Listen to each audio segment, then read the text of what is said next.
When aliens begged for aid, Deathworlders arrived with a fleet of wrath. The colony world of Valoron was already gone before the last distress signal reached Viore Prime. The orbital defense grid had held for 14 minutes. 14 minutes against 300 warships, vessels that did not pause, did not negotiate, and did not turn back. The Vori ship station there had been the finest in the Conclave fleet. Elegant, powerful, centuries of engineering poured into every hull. They lasted roughly as long as glass held against a hammer. High Diplomat Sarah Lannon stood at the center of the emergency chamber on Viore Prime, watching the final transmission feed from Volo's iron cut to static.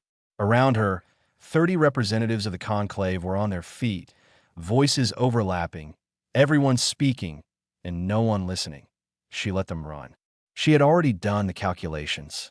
There was no combination of Conclave resources that could stop what was coming. She had checked the numbers 6 different ways and arrived at the same answer every time. 0.3 systems lost. 4 billion people gone. Not conquered, not enslaved, gone. The Craft Dominion did not want territory.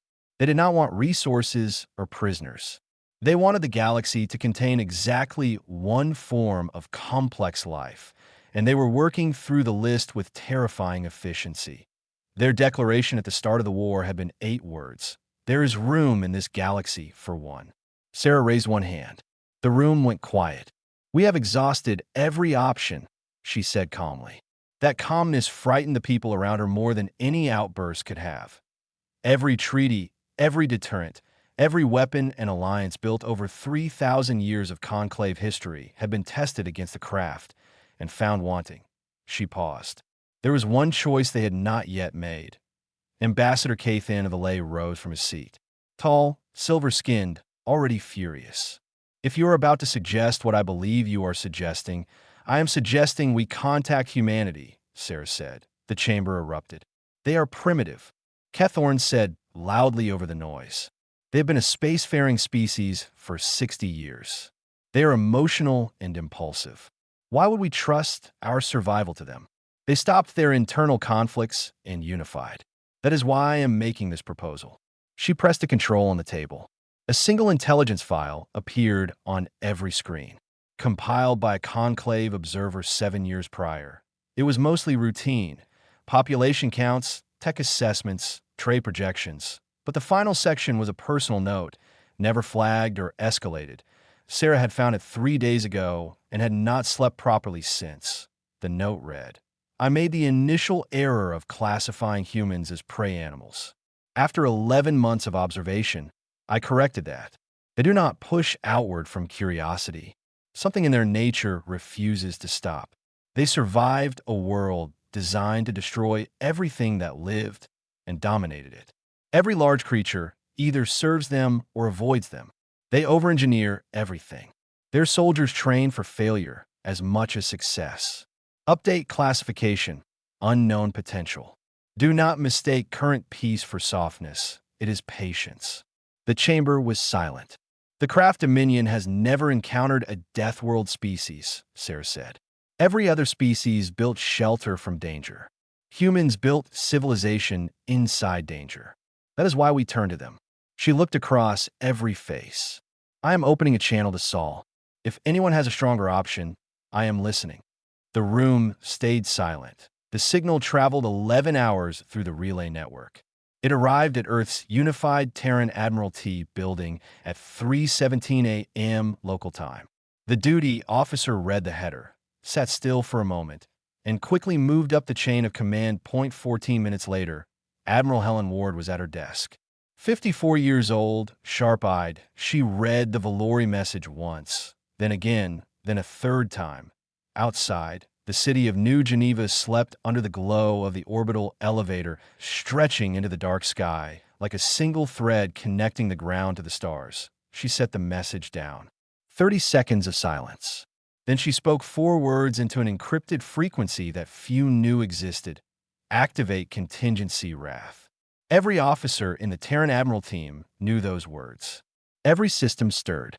Every dormant protocol, every reserve ship, every cryo battalion woke. Factories reorganized. Shipyards shifted from producing haulers to warships. Crews thawed from stasis. Soldiers awakened. Humans had been ready. Always. In just hours, a generation of humans awoke. Factories, shipyards, and soldiers, all ready for war. And the galaxy wasn't ready for them. By 3:42 a.m., Hardin's Point, a human colony world, began waking. An industrial plant producing agricultural equipment received a coded signal. By 4:15, the factory floor had reorganized and was producing components it had never made before. The blueprints had been stored for years, sealed, waiting for this exact moment. Across the asteroid belt near Saturn, a deep storage depot containing 312 warships received the same signal. Sergeant Ben Marsh, crew chief for 4 years, opened Base 7 for the first time. Ships were fully armed, fueled, and ready. "Are they all like this?" asked Kate Flynn, the youngest crew member, assigned only 8 months prior. "Every depot, every yard, every reserve station," Ben replied simply. "We were always ready." In Wellington, the cryo units of the Terran Shock Corps Reserve began thawing.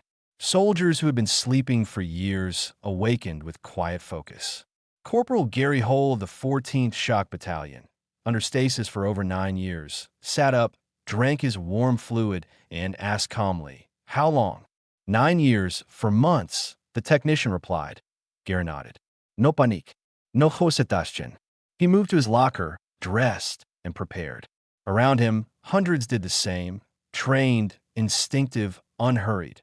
Meanwhile, aboard Vori Prime, Liaison Officer Thies received his assignment. He would join the UTS Unyielding, flagship of the 1st Terran Expeditionary Armada. 3 days after the activation, he arrived at the docking port. The corridors smelled of machine oil and chemicals. Humans moved with purpose, not rushed, but deliberate, each step precise. Lieutenant Nora Blake escorted him to the observation deck. "We launch in 4 hours," she said. "I thought the fleet was still assembling," Thies asked. "It finished 40 minutes ago," she replied. Through the viewport, Thies saw 4,400 ships arrayed in perfect formation. Every class, every crew, ready to move. A feeling unlike anything in Viore culture swept through him. Closest translation: Audat on Ethan Prime, a logistics hub for the war effort. The remaining 300 million humans moved quietly, enduring the edge of disaster with calm efficiency. Admiral Counselor Velthin, overseeing the conclave fleet remnants, monitored casualty reports when a human fleet arrived. "All of them?" he asked. "All of them," his aide confirmed. The human ships were not elegant. Unlike Viore warships, designed for beauty and tradition, human vessels were functional, angular, weapon-covered, scarred from previous conflicts, some with artwork painted over old damage. Each ship told a story, both practical and personal.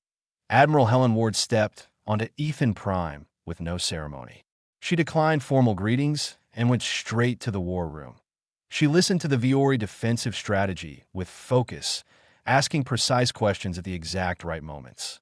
When the presentation concluded, she said, "You are fighting a defensive war.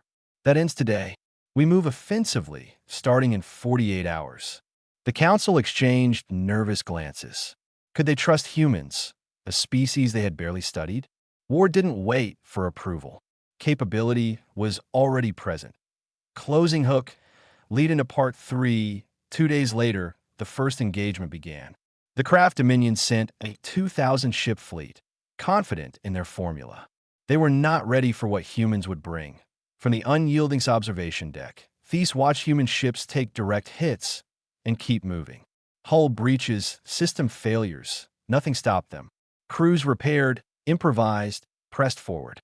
Every ship acted independently, every commander making real-time decisions. Beyond hive logic, the battle had begun. The Craft Dominion expected an easy victory. They did not expect humans to fight like Deathworlders. 2 days into the campaign, the Battle of the Ethon Corridor began. The Craft Dominion deployed a 2,000-ship Gatian fleet, identical to the configuration that had destroyed every Viore system before. They advanced, broadcasting their 8-word declaration, confident in predictable victory, From the unyielding observation deck, Thies watched. He had studied human naval combat academically, read reports of every minor engagement in their 60 years in space. But nothing had prepared him for this. Human ships took direct hits from craft weapons and continued forward. Entire hull sections breached, power systems failed, but crews repaired, rerouted, and pressed the attack. Redundancy wasn't just in the ships, it was in the people themselves. Every commander acted independently. They adapted faster than the hive logic of the craft dominion could anticipate. Decisions were made in real time.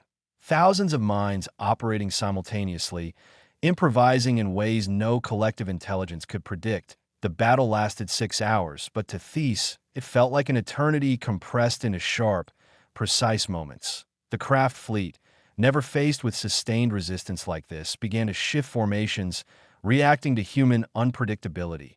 Humans didn't just fight. They trained for broken systems. They thrived in chaos, turning damage into an advantage. Every breach, every disabled weapon, became a test of skill, patience, and will. By the end of the 6th hour, the first craft ship fell silent. Then 4 more. On the 8th hour, the outer signal of the Nexus began to fragment. Individual nodes of the hive consciousness were removed one by one. Formation gaps appeared. Ships acted independently, no longer coordinated. The hive logic, which had never failed, began to collapse. By the 9th day, the Nexus cluster went silent. The hive mind had never experienced silence in 3,000 years. Without the unifying signal, it ceased to function as a single entity. Ships froze. Formation dissolved. The craft dominion's once perfect war machine became inert on Ethon Prime. Civilians emerged from shelters for the first time in weeks. They stood silently, staring at the sky, taking in the quiet aftermath of a battle they had never expected to survive. Back on the unyielding, Thies sat before his communication terminal, struggling to record the events in formal military terms. After nearly 2 hours, he began to write. I watched a death-world species fight today. I understood the phrase for the first time. Humans are not merely survivors. They are designed to endure, adapt, and overcome. Everything else is secondary. The tide of the war had changed. Before Ethan, the Viore War Council had been fighting to hold what remained. After the battle, the humans, led by Admiral Helen Ward, now dictated the direction of the war. The craft dominion, processing this unprecedented failure, ran calculations endlessly.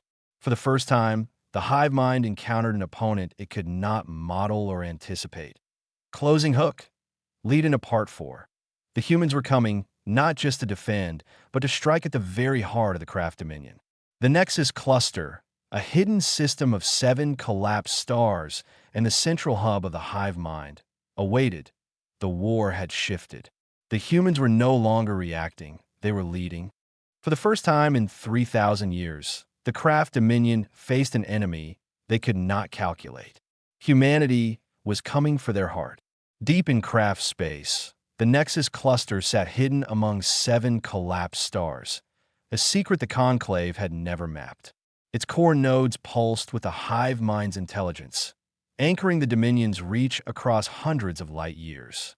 Every fleet movement, every command, every calculation depended on this network. The Terran armadas arrived at the outer edge of the system on the 51st day of the campaign. 12,000 ships, all 3 armadas moving as one, emerged from transit, falling into formation with quiet precision. Thies, aboard the UTS Unyielding, had been on the observation deck for 2 hours, unable to rest. He watched ship after ship, every class, every crew, all poised for action. Admiral Helen Ward commanded the fleet with calm authority. Orders issued as if directing a routine exercise. Yet each command carried the weight of strategy, preparation, and absolute certainty. Humans didn't remove fear, they placed it aside. They focused on the work at hand, habitually, instinctively. Before the engagement began, something unexpected happened. The craft dominion, for the first time, sent a signal beyond their opening declaration. The human fleet received it instantly. A proposed ceasefire, data, star charts, and centuries of scientific records. A generous offer, but there was a single truth the Dominion did not account for. Helen Ward's response was 3 words: "You targeted Meridian. No negociation. No conditions." Just a reminder that the humans understood consequences and would not forgive carelessness. The assault began. The human commanders moved with individual initiative, coordinating organically without centralized command. Each ship adapted to damage, improvised repairs, and pressed forward. Crews worked tirelessly, sealing hull breaches, rerouting power, and maintaining weapons systems. For the craft Dominion, this was unfamiliar. Their hive logic could not predict independent action on this scale. Each human mind acted in concert with instinct, experience, and sheer will. The Dominion's formations faltered. Nodes of their hive network began to fail as the armadas pushed through defensive belts. Thieves watched as ships fell silent, signals fragmented, formations broke apart. Systems the hive mind had relied on for millennia were compromised, and the Dominion's unbroken 3,000-year reign was in chaos. Within days, the human offensive would reach the central nexus nodes, the very heartbeat of the Dominion. What followed would decide not just the war, but the future of every species in the galaxy. The humans are coming, not just to fight, but to end the Dominion. The Dominion had never known defeat, until humanity arrived.